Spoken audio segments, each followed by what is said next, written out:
Hello दोस्तों, आप सभी का हमारे यूट्यूब चैनल टारगेट डॉट पर स्वागत है।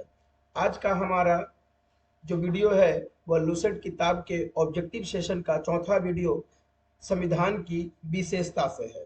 आइए हम सब शुरू करते हैं। पहला प्रश्न ये रहा, विश्व का सबसे बड़ा लिखित एवं सर्वाधिक व्यापक संविधान किस देश का है? तो विश्व का सबसे बड़ा लिखित एवं सर्वाधिक व्यापक संविधान हमारे भारत देश का है। तो सही उत्तर हो जाएगा ऑप्शन बी, भारत। दूसरा प्रश्न, भारतीय संविधान कैसा है? तो भारतीय संविधान अंशतः कठोर और अंशतः लचीला है। तो सही उत्तर हो जाएगा ऑप्शन डी, अंशतः कठोर एवं अंशतः लचीला। तीसरा प्रश्न, भारत का संविधान किस प्रकार का है?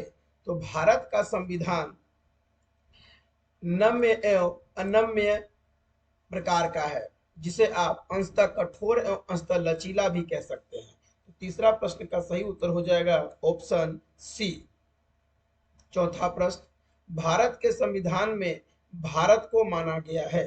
तो भारत के संविधान में भारत को राज्यों का एक यूनियन माना गया है। तो चौथा का सही उत्तर हो जाएगा ऑप्शन सी। पांचवा प्रश्न, भारत एक धर्मनिरपेक्ष देश है, इसका तात्पर्य है।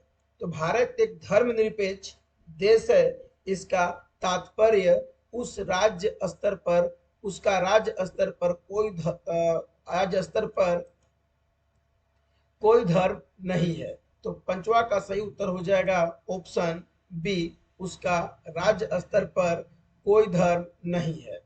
छठा प्रश्न, निम्नलिखित कथनों में कौन सही है? तो छठा का सही उत्तर हो जाएगा निम्नलिखित कथनों में कौन सही है? तो भारतीय संविधान अध्यक्षात्मक है, गलत है। भारत एक नाम मात्र का राजतंत्र है, गलत है। भारत एक कुलीन तंत्र है, गलत है। भारत एक संसदात्मक प्रजातंत्र है, बिल्कुल सही है। तो छठा का सही उत्तर हो जाएगा ऑप्शन डी, भारत एक संसदात्मक प्रजातंत्र है। सातवां प्रश्न, भारतीय संविधान के संबंध में कौन सा कथन सही है? भारतीय संविधान के संबंध में कौन सा कथन सही है? ए, यह एक मौलिक संविधान है, बिल्कुल गलत है। बी, यह दूसरे देशों के संविधान से प्रभावित है, बिल्कुल सही है, क्योंकि हमारा भारतीय संविधान के अधिकांश भाग दूसरे देशों के संविधान से लिए गए हैं। इसीलिए सातवां प्रश्न का सही उत्तर ऑप्शन बी हो जाएगा। आठवां प्रश्न, निम्नलिखित में से कौन सा कथन सही है? निम्नलिखित में से कौन सा कथन सही है? ए, भारत का संविधान भारत में संसदीय पद्धति की सरकार की व्यवस्था करता है, बिल्कुल सही है। बी, भारतीय संविधान द्वारा स्वतंत्र न्यायपालिका की स्थापना की गई है, बिल्कुल सही है। सी, भारतीय संविधान भारत में विधि के शासन की व्यवस्था करता है, बिल्कुल सही है। सही उत्तर हो जाएगा ऑप्शन डी, उपयुक्त सभी। नवा प्रश्न, निम्नलिखित में कौन सा कथन सही नहीं है? तो आपको बताना है कि इसमें से कौन सा कथन सही नहीं है। ए, भारतीय संविधान निर्मित, लिखित और सर्वाधिक व्यापक है, बिल्कुल सही है, लिखित भी है और सर्वाधिक व्यापक भी है। बी, भारत का संविधान प्रभुत्व संपन्न, लोकतंत्रात्मक, पंथ निरपेक्ष तथा समाजवादी संविधान है, बिल्कुल सही है। सी, भारतीय संविधान में मूल अधिकारों को समाविष्ट किया गया है, बिल्कुल सही है। ऑप्शन डी, संविधान के प्रवर्तन के समय से ही संविधान में मूल कर्तव्य शामिल था। जी नहीं, मूल कर्तव्य संविधान के प्रवर्तन के समय से ही शामिल नहीं था, बल्कि इसे बाद में जोड़ा गया था। तो नवा का सही उत्तर हो जाएगा ऑप्शन डी, गलत है। निम्नलिखित 10वां प्रश्न, निम्नलिखित में से कौन सा कथन सही है? निम्नलिखित में से कौन सा कथन सही है? ए, भारतीय संविधान में कई विदेशी संविधान के तत्वों का समावेश किया गया है, बिल्कुल सही है। बी, भारतीय संविधान एकल नागरिकता का प्रावधान करता है, बिल्कुल सही है। सी, भारतीय संविधान वयस्क मताधिकार की व्यवस्था करता है, बिल्कुल सही है। हमारा 10वां का सही उत्तर हो जाएगा ऑप्शन डी, ये सभी कथन सही है। 11वां प्रश्न, भारत का संविधान है तो भारत का संविधान कठोर कम लचीला अधिक है। कठोर कम लचीला अधिक है क्योंकि इसमें आसानी से संशोधन की क्योंकि इसमें संशोधन का प्रावधान है। तो 11वां का सही उत्तर हो जाएगा ऑप्शन सी, कठोर कम लचीला अधिक। 12वां प्रश्न, भारतीय संविधान का स्वरूप किस प्रकार है? भारतीय संविधान का स्वरूप किस प्रकार है? तो 12वां का सही उत्तर हो जाएगा ऑप्शन सी, संरचना एवं संघात्मक भावना का एकात्मक अवस्था रखने वाला भारतीय संविधान का स्वरूप है। सही उत्तर हो जाएगा ऑप्शन सी। 13वां प्रश्न, भारतीय संविधान भावना में एकात्मक है क्योंकि? भारतीय संविधान भावना में एकात्मक है क्योंकि क्योंकि क्योंकि केवल संसद को संवैधानिक संशोधन प्रक्रिया आरंभ करने का अधिकार है, बिल्कुल सही है। बी, कुछ स्थितियों में संसद को राज्य के लिए कानून बनाने का अधिकार है, बिल्कुल सही है। सी, अखिल भारतीय सेवाओं के कारण, ये भी सही है। सही उत्तर हो जाएगा ऑप्शन डी, उपयुक्त सभी भारतीय संविधान भावना में एकात्मक है। 14वां प्रश्न, भारतीय संविधान के संदर्भ में कहा जाता है कि? भारतीय संविधान के संदर्भ में कहा जाता है कि कहा जाता है कि कहा जाता है कि यह वकीलों का स्वर्ग है, यह वकीलों का स्वर्ग है। क्योंकि हम जानते हैं कि भारतीय संविधान सभा के लगभग अनेकों सदस्य जो थे वह वकालत किए हुए थे। तो 14वां का सही उत्तर हो जाएगा ऑप्शन बी। 15वां, भारतीय संविधान पर सबसे अधिक प्रभाव किसका पड़ता है? भारतीय संविधान पर सबसे अधिक प्रभाव किसका पड़ा है? तो भारतीय संविधान पर सर्वाधिक प्रभाव भारत सरकार अधिनियम 1935 का पड़ा है। तो सही उत्तर हो जाएगा ऑप्शन ए। 16वां प्रश्न 16वां प्रश्न, निम्नलिखित में से यह किससे निर्धारित होता है कि भारत का संविधान परिसंघीय है? परिसंघीय है। तो सही उत्तर हो जाएगा ऑप्शन सी, केंद्र एवं राज्य के बीच शक्तियों का वितरण से। केंद्र एवं राज्य के बीच शक्तियों के वितरण से यह निर्धारित होता है कि भारत का संविधान परिसंघीय है। 17वां प्रश्न, भारत में प्रजातंत्र इस तथ्य पर आधारित है कि? भारत में प्रजातंत्र इस तथ्य पर आधारित है कि जनता से सरकारों को चुनने तथा बदलने का अधिकार प्राप्त है। सही उत्तर हो जाएगा ऑप्शन सी। 18वां प्रश्न, भारतीय संविधान में है, भारतीय संविधान में है, भारतीय संविधान में 350 से अधिक आर्टिकल्स उपस्थित हैं। सही उत्तर हो जाएगा ऑप्शन बी, 350 से अधिक आर्टिकल उपस्थित हैं। 19वां प्रश्न, भारत में किस प्रकार की शासन व्यवस्था अपनाई गई है? भारत में किस प्रकार की शासन व्यवस्था अपनाई गई है? तो भारत में ब्रिटिश संसदात्मक प्रणाली को अपनाई गई है। तो सही उत्तर हो जाएगा ऑप्शन बी। 21वां प्रश्न, भारतीय राजनीतिक व्यवस्था में इनमें से कौन सर्वोच्च है? भारतीय राजनीतिक व्यवस्था में इनमें से कौन सर्वोच्च है? तो इनमें से संविधान जो है वो सर्वोच्च है। तो सही उत्तर हो जाएगा ऑप्शन बी, संविधान। भारतीय संविधान में बृहत होने का कारण है, भारतीय संविधान के बृहद होने का कारण है। तो भारतीय संविधान के बृहद होने का, इसमें संघ तथा राज्य दोनों सरकारों का संविधान है, यही विशेषता जो है इसे बृहद होने का बृहद बनाता है। 21वां का सही उत्तर हो जाएगा ऑप्शन डी। 22वां प्रश्न, भारतीय संविधान का अभिभावक कौन है? तो भारतीय संविधान का अभिभावक सर्वोच्च न्यायालय है। सही उत्तर हो जाएगा ऑप्शन सी। 23वां प्रश्न 23वां प्रश्न 23वां प्रश्न, भारत में वयस्क मताधिकार की उम्र सीमा क्या है? तो भारत में वयस्क मताधिकार का उम्र सीमा 18 वर्ष है। सही उत्तर हो जाएगा ऑप्शन ए। 24वां प्रश्न, भारतीय संघीय व्यवस्था की एक विशेषता है। तो भारतीय संघीय विशेषता की मुख्य विशेषता संविधान की सर्वोच्चता है। सही उत्तर हो जाएगा ऑप्शन बी। 25वां प्रश्न, भारत के संविधान में संघीय शब्द की जगह किन शब्दों को स्थान दिया गया है?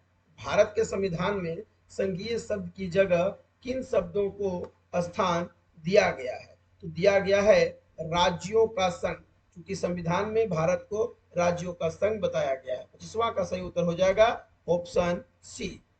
26वां प्रश्न, भारतीय संविधान में निम्नलिखित भारतीय संविधान में कितनी सूचियां हैं? तो बता दें कि भारतीय संविधान में कुल 3 सूचियां हैं, जिसे आप जानते होंगे। एक राज्य सूची, दूसरा केंद्र सूची और तीसरा समवर्ती सूची के नाम से जाना जाता है। सही उत्तर हो जाएगा ऑप्शन सी। भारत का संविधान अपना प्राधिकार किससे प्राप्त करता है? तो भारत का संविधान अपना प्राधिकार भारत की जनता से प्राप्त करता है। तो 27वां का सही उत्तर हो जाएगा ऑप्शन सी। 28वां प्रश्न, भारत में वैध प्रभुसत्ता निहित है। भारत में वैध प्रभुसत्ता निहित है, तो वो निहित है संविधान में। तो 28वां का सही उत्तर हो जाएगा ऑप्शन डी। 29वां प्रश्न 29वां प्रश्न, भारतीय संविधान की संरचना किस प्रकार की है? तो भारतीय संविधान की संरचना कुछ एकात्मक और कुछ कठोर है। तो सही उत्तर हो जाएगा 29वां का ऑप्शन डी। 30वां प्रश्न, भारत के संविधान के अधीन निम्नलिखित तत्वों में से कौन से सही हैं? संविधान सर्वोच्च है? नहीं, संविधान नहीं बल्कि जनता सर्वोच्च है। तो ए गलत है। संघ तथा राज्य सरकारों के बीच शक्तियों का स्पष्ट विभाजन है। संघ तथा राज्य सरकारों के बीच संघ तथा राज्य सरकारों के बीच, माफ कीजिएगा, ये बिल्कुल सही है। बिल्कुल ये प्रश्न है, भारत के संविधान के अधीन निम्नलिखित कथनों में से कौन से सही है? कौन से सही है बोलता है, कौन से सही है? कौन से सही है? तो संविधान सर्वोच्च है, बिल्कुल सही है। संघ तथा राज्य सरकारों के बीच शक्तियों का स्पष्ट विभाजन है, ये भी बिल्कुल सही है। ये भी बिल्कुल सही है। तीसरा, संविधान के संशोधन के लिए विहित प्रक्रिया का अनुसरण करना होता है, ये भी बिल्कुल सही है। चौथा, संघ की संसद तथा राज्य विधानसभाएं संप्रभु है, ये गलत है। पांचवा, मूल अधिकारों की परिधि को निर्धारित करने के लिए संविधान की उद्देशिका का अवलंब नहीं किया जा सकता है। मूल अधिकारों की परिधि को निर्धारित करने के लिए संविधान की उद्देशिका का अवलंब नहीं किया जा सकता है, बिल्कुल गलत है। सही उत्तर हो जाएगा 1 2 3। सही उत्तर हो जाएगा ऑप्शन डी 1 2 और 3।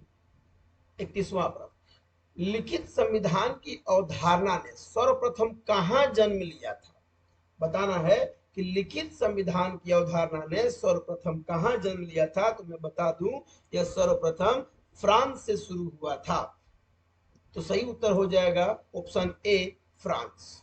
32वां प्रश्न, अध्यक्षात्मक शासन का उदय सर्वप्रथम किस देश में हुआ था? तो अध्यक्षात्मक शासन का उदय सर्वप्रथम संयुक्त राज्य अमेरिका में हुआ था। तो 32वां का सही उत्तर हो जाएगा ऑप्शन डी संयुक्त राज्य अमेरिका। 33वां प्रश्न, निम्नलिखित में से कौन सा एक भारतीय संविधान का दर्शन नहीं है? निम्नलिखित में से कौन सा एक भारतीय संविधान का दर्शन नहीं है? तो कल्याणकारी राज्य है, समाजवादी राज्य है, राजनीतिक समानता है, बट साम्यवादी राज भारतीय संविधान का दर्शन नहीं है। तो सही उत्तर हो जाएगा ऑप्शन डी, ऑप्शन डी। 34वां प्रश्न, कथन ए, भारतीय संविधान अर्ध संघात्मक है। कारण आर, भारतीय संविधान न तो संघात्मक है और न ही एकात्मक। भारतीय संविधान न तो संघात्मक है और न ही एकात्मक। इसका सही उत्तर हो जाएगा ऑप्शन ए तथा आर दोनों सही है। ए तथा आर दोनों सही है। आर ए की सही व्याख्या भी करता है।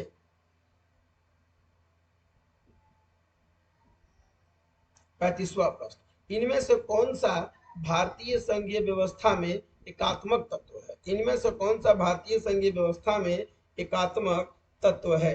तो 35वां का सही उत्तर हो जाएगा, 35वां का सही उत्तर हो जाएगा, सही उत्तर होगा ऑप्शन बी। जैसे कि शक्तियों का विकेंद्रीकरण, शक्तियों का विकेंद्रीकरण नहीं, राज्यों की नियुक्ति होती है, ठीक, बिल्कुल सही है। राज्यसभा में असमान प्रतिनिधित्व सही है। न्यायिक पुनर्विलोकन नहीं, अखिल भारतीय सेवाएं सही, अखिल भारतीय सेवाएं सही है। सही उत्तर हो जाएगा ऑप्शन बी 2 3 और 5। 36वां प्रश्न, भारत में राजनीतिक व्यवस्था के मूलभूत लक्षण है। भारत में राजनीतिक व्यवस्था के मूलभूत लक्षण है। भारत में राजनीतिक व्यवस्था के मूलभूत लक्षण है। एक, यह एक लोकतांत्रिक गणतंत्र है। सही है। इसमें संसदात्मक रूप की सरकार है। सही है। सर्वोच्च सत्ता भारत की जनता में निहित है। सर्वोच्च सत्ता भारत की जनता में निहित है। बिल्कुल सही है। यह एक एकीकृत शक्ति का प्रावधान करता है। नहीं, एकीकृत शक्ति का प्रावधान नहीं करता है। तो सही उत्तर हो जाएगा ऑप्शन बी 1 2 और 3। 37वां प्रश्न, निम्नलिखित में से कौन सी विशेषता भारतीय संघ और अमेरिकी संघ दोनों में साझी है? दोनों में साझी है। निम्नलिखित में से कौन सी विशेषता भारतीय संघ और अमेरिकी संघ दोनों में साझी है? तो सही हो जाएगा आपका ऑप्शन डी, ऑप्शन डी, संविधान की व्याख्या के लिए संघीय उच्चतम न्यायालय तथा हम जानते भी हैं कि संविधान के किसी भी शब्द को अगर समझाना हो या किसी उसका अर्थ बताना हो तो यह काम जो है हमारा उच्च न्यायालय ही करता है। 38वां प्रश्न, निम्नलिखित में से कौन भारतीय राज्य व्यवस्था में सर्वोच्च है? निम्नलिखित में से कौन भारतीय राज्य व्यवस्था में सर्वोच्च है? तो वो है संसद। संसद जो है भारतीय राज्य व्यवस्था में सर्वोच्च है, क्योंकि यह जनता का सदन है और जनता का लोकप्रिय सदन है। 39वां प्रश्न, भारतीय संविधान का आप किस प्रकार वर्णन करेंगे? भारतीय संविधान का आप किस प्रकार वर्णन करेंगे? तो विश्व के सबसे विस्तृत संविधानों में से एक है हमारा भारतीय संविधान। तो 39वां का सही उत्तर हो जाएगा ऑप्शन सी। 40 और आज का अंतिम प्रश्न, भारत का संविधान मान्यता प्रदान करता है। भारत का संविधान मान्यता प्रदान करता है। तो भारत का संविधान धार्मिक भाषाई अल्पसंख्यकों को मान्यता प्रदान करता है। तो सही उत्तर हो जाएगा ऑप्शन सी, धार्मिक एवं भाषाई अल्पसंख्यकों को। आज का ये टॉपिक यही खत्म किया जाता है। यदि आपको हमारा वीडियो अच्छा लगता है तो हमारे चैनल को सब्सक्राइब, वीडियो को शेयर व लाइक तथा बेल आइकन को अवश्य प्रेस करें। धन्यवाद।